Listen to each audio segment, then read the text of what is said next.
নমস্কার, spot on নিউজে আপনাদের সবাইকে স্বাগত। আমি সাগর। এই মুহূর্তে আপনাদের সাথে উপস্থিত রয়েছি মোহনবাগান তাঁবু থেকে। মোহনবাগান মাঠে নর্থ ইস্ট বধের পর আবার কেরালা ব্লাস্টার্স বধের প্রস্তুতি শুরু করে দিয়েছে মোহনবাগান সুপার জায়েন্ট। এদিন অনুশীলনে কি করলেন মোহনবাগান, চলুন সেটা একটু বিশদে আলোচনা করা যাক আপনাদের সঙ্গে।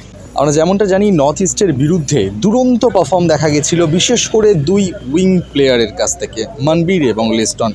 এরা দুজনে অনবদ্য ফুটবল খেলেছিলেন। সেটা এখনও পর্যন্ত যে দুটো গোল হয়েছিল, বিশেষ করে লিস্টন এবং মনবীর, সেই দুটো গোলই চোখে ভাসছে সমর্থকদের। কিন্তু এরপরে আরও একটা কঠিন ম্যাচ, হাতে গোনা আর মাত্র কয়েকটা দিন, মুখোমুখি কেরালা ব্লাস্টার্স।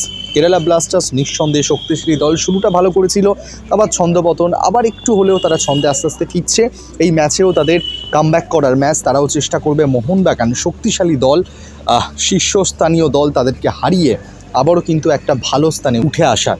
তবে দেখার বিষয় থাকবে এই মোহনবাগানকে কি হারাতে পারবে কেরালা ব্লাস্টার্স। কেন ইতিমধ্যে মোহনবাগান যে ফুটবল খেলছে, সব ফুটবল বিশেষজ্ঞদের মতে যে এই মোহনবাগানকে হারানো খুবই কঠিন আইএসএলের বাদবাকি দলগুলোর কাছে।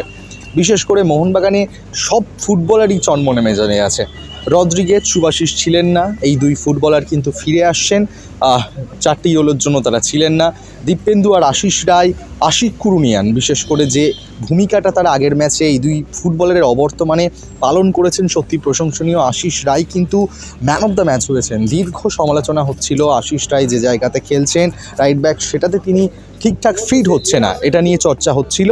কিন্তু ইতিমধ্যে এই যে নর্থ ইস্ট ম্যাচে আশিস রায় যে ম্যান অফ দ্য ম্যাচ হলো, দুটো গোলের ক্ষেত্রেই তার ভূমিকা ছিল অনবদ্য। তারপরে কিন্তু আশিস রায়ও চর্চায় উঠে এসে প্রশংসিত হচ্ছেন ফুটবলার। আশিক কুরুনিয়ান কিন্তু লেফট ব্যাকে যে ভূমিকাটা পালন করেছেন, সেটার জন্য প্রশংসা কুড়িয়েছেন সবাই। তবে এদিন অনুশীলনে মোহনবাগান রিকভারি সেশনটাই সারলেন। বেসিক্যালি হাতে কয়েকটা সময় রয়েছে, সেই সময়গুলোকে কাজে লাগাতে চাইছে ফুটবলারদের। এখন খুব বেশি মলিনা চাপ দিতে চাইছেন না, একটু রিকভারি সেশন, হালকা ঘাম ঝরালো, জিমে একটু সময় কাটালেন, এই সমস্ত কিছুই মোহনবাগান ফুটবলাররা করলেন। এবার দেখার বিষয় থাকবে, স্টুয়ার্টও পুরোপুরি এখন ফিট বললে ভুল হবে না। সেই স্টুয়ার্ট কেরালা ব্লাস্টার্সের বিরুদ্ধে সবাই চাইছেন যে প্রথম একাদশেই শুরু করুক। কোচ সেই সমর্থকদের কথা অনুযায়ী স্টুয়ার্টকে প্রথম একাদশেই শুরু করায় কিনা। স্টুয়ার্ট ম্যাকলারেন জুটিটা কিন্তু যেমন শুরু করছিল, সেই জুটিটাকেই দেখতে চাইছে সমর্থকেরা। সুতরাং অনুশীলন থেকে এই ছিল আজকের আপডেট, যেটা আপনাদের সঙ্গে শেয়ার করলাম।